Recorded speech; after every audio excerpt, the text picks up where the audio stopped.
Ahoy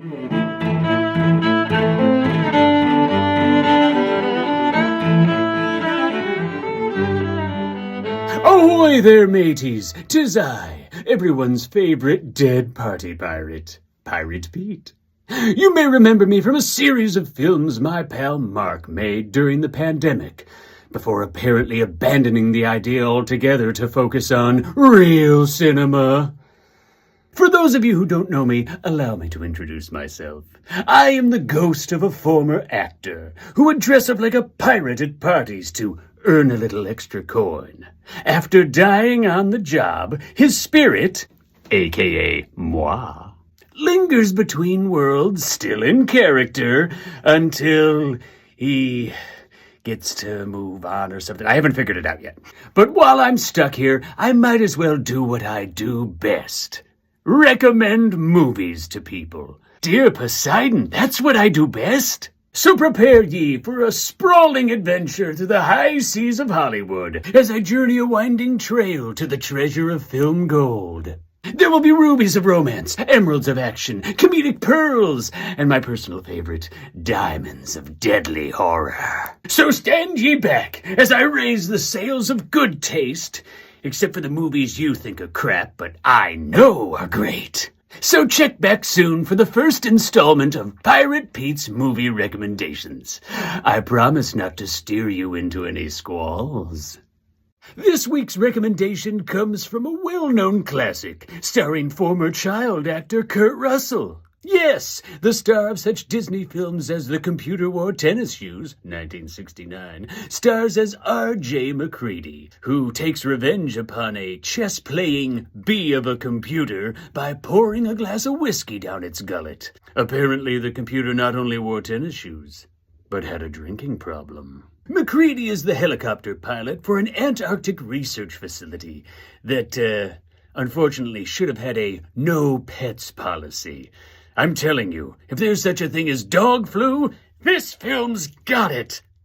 The arrival of this pup isn't so much, oh, rescue dog, cute, as you may first think, with all hell and gooey tentacles breaking loose. What follows plunges the crew into a yo-ho-ho frenzy of suspicion and fear, and has everyone involved ready to leave their best mates out in the cold. Many a time have I found myself on the deck of a ship with a crew full of scallywags ready to give me the old heave-ho. And we were in the Azores. But if you watch this film, the only plank you'll be walking is one that leads to extraterrestrial terror and fun. And it will leave you wondering, but when did Blair turn? So watch John Carpenter's The Thing. It's one of my favorites. The government spying on its citizens as they turn into zombies. What a fantasy. Today's movie recommendation comes to you from the faraway land of 2010, a calmer, gentler era where zombie saturation was just in its toddler years. We begin by meeting Sheriff David Dutton, who looks suspiciously like U.S. Marshal Raylan Givens. David is a small-town sheriff, hell-bent on making his town a nice place to live. Of course, that all goes to hell when his fellow citizens start mindlessly dispatching their neighbors, and Sheriff Dave has to put 'em down. I'm pretty sure he's justified. Huh? You're let in pretty quickly that Big Brother is closely monitoring, and doing nothing about, the situation that it caused. Until finally stepping in when the proverbial dog do hits the combine. Now, Sheriff Dave is played by the steely-eyed Timothy Oliphant. And let me tell you something. This Oliphant has me feeling like an elephant, 'cause I'll never forget this terrific performance. This film ratchets up the scare factor and leaves you wondering, that couldn't really happen, right? So watch The Crazies. You'd be insane not to. Romance on the high seas? Sign me up! Of course, that's only a small portion of today's recommendation, but it was enough to hook me. Our film opens with one of the greatest actors of all time, Bette Davis, doing her ugly duckling best as the adult child of well, not a tiger mom, exactly, more of a vulture mom. And that vulture mom has done her best to pick away all the confidence her spirited daughter once possessed. However, thanks to the intervention of a snappy psychiatrist played by the unforgettable Claude Rains, our ugly duckling has a chance to become the swan we all know she is. Finally spreading her wings ever so gingerly, our lovely Betty finally meets up with the dashing Paul Henreid on a pleasure cruise to South America. And while most folks didn't want Ingrid Bergman ending up with him at the end of Casablanca, I doubt there will be any dissent if Paul and Betty hook up at the end of this picture. Of course, it's only an interesting love story if there are hiccups, challenges, and double lighting of cigarettes along the way. That means they did it! It's a tale of sort of unrequited love that will have you asking, do we need the moon if we have the stars? So watch Now, Voyager. It's one of my favorites. I even have it from the Criterion Collection. Look at that hat. There's something about England that just brings out the beast in Americans. Perhaps it's acting out a rebellious teenage fantasy toward our parent country, or all that driving on the port side of the road. Whatever it is, it's enough to set their temperature a-rising like Elvis singing Burning Love. Feel my temperature rising. And this feral display of American manners can be seen in today's recommendation, An American Werewolf in London. The film opens on the moors of England, where two young American chaps are gallivanting around the English countryside like C-3PO and R2-D2 on the sands of Tatooine. And while jolly old England doesn't have any Jawas, it definitely has some jaws these lads better be wary of. Okay. Of course, as the title suggests, only one of these lads is bound for a howling good time in London. But don't think you're up for a bunch of sightseeing while there. The London Zoo and an adult movie theater in Piccadilly Circus are all the touristy things our lycanthrope gets up to. Well, that and the shower. But there are tons of jump scares, snarky best friends, and hair-raising transformations. And perhaps the most realistically terror-filled delivery of a line in horror movie history.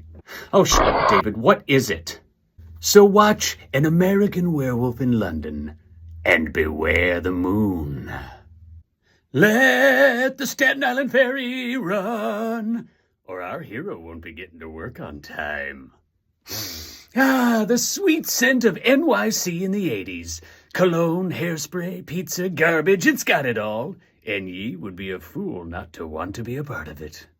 Today's recommendation centers on the beautiful and business-minded Tess McGill, played by the always captivating Miss Melanie Griffith. Personifying the old adage of pulling yourself up by your bootstraps and taking on the world, Tess is made for the captain's quarters, even if she may now be sleeping in a hammock below deck.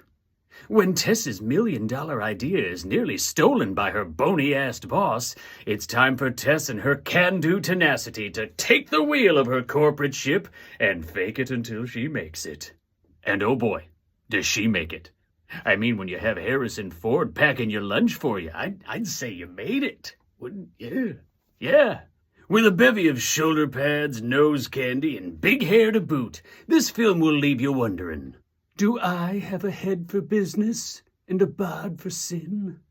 So watch Working Girl and let the river run. Can an ordinary African student have just as much luck with the babes as a bona fide prince? Well, the one and only Eddie Murphy's gonna find out.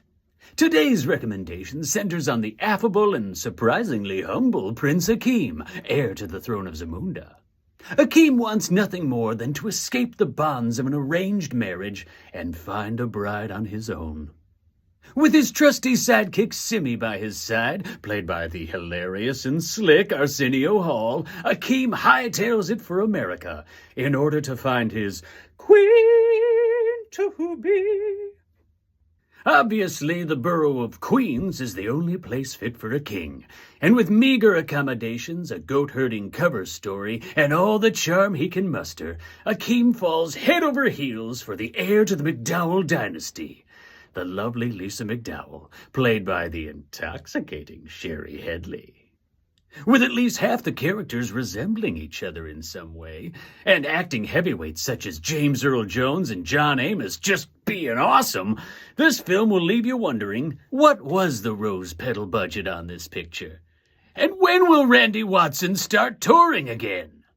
So watch Coming to America and let your soul glow. Who's up for a new job in Detroit? Huh? You? Well, come aboard. Today's recommendation starts as most horror stories do, via a homestay app. Meet Tess Marshall, our protagonist and a weary traveler, played by the excellent Georgina Campbell. Upon arriving at her destination the night before a big job interview, Tess is shocked to find her accommodations double booked and already occupied, and by Bill Pennywise Skarsgård, no less. Finding herself outside a strange house in a strange town with a strange man, she does the sensible thing and allows him to invite her in and share the space. To be young and foolish.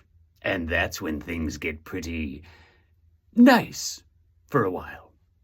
I said for a while.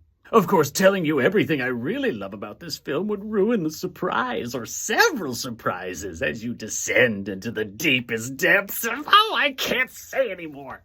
Filled with dark passages, despicable characters both above and below ground, and wondrous non-linear storytelling, this film will terrify, tickle your funny bone, and remind you that there's nothing like a mother's love.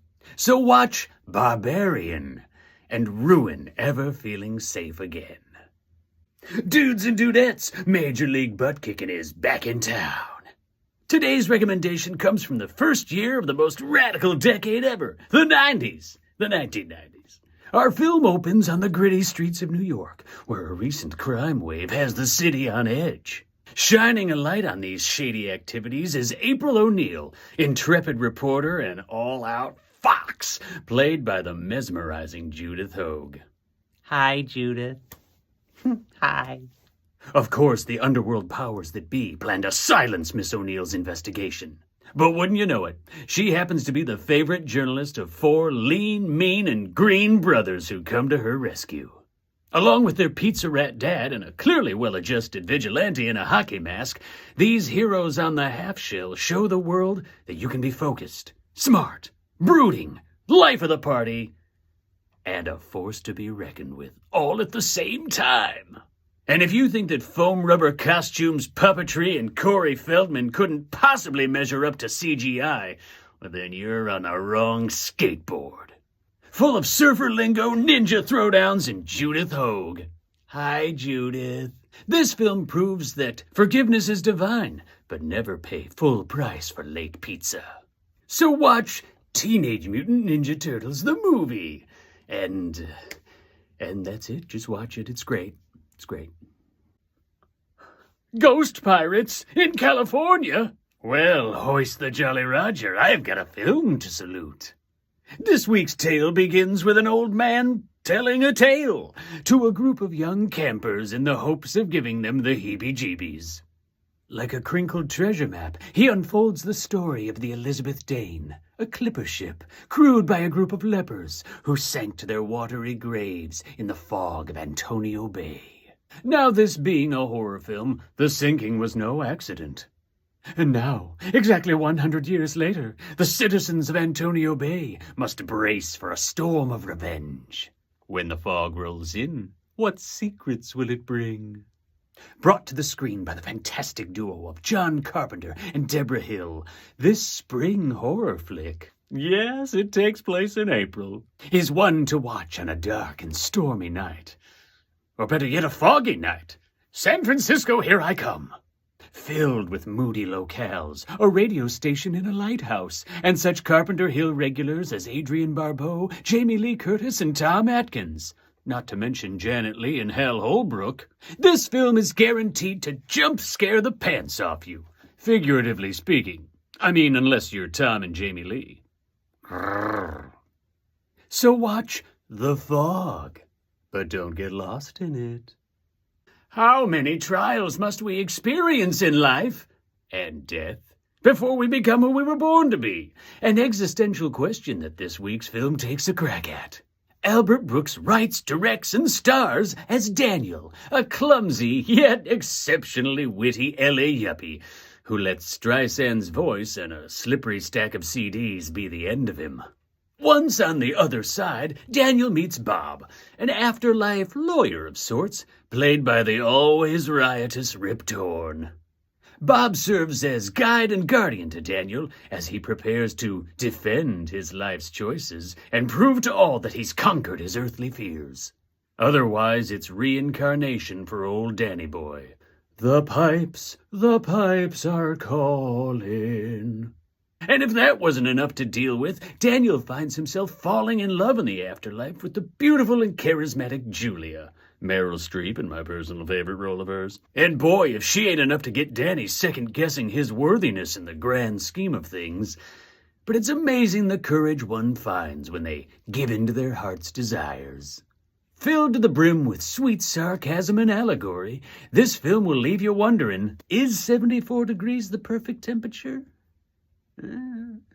So watch Defending Your Life and use more than 3% of your brain.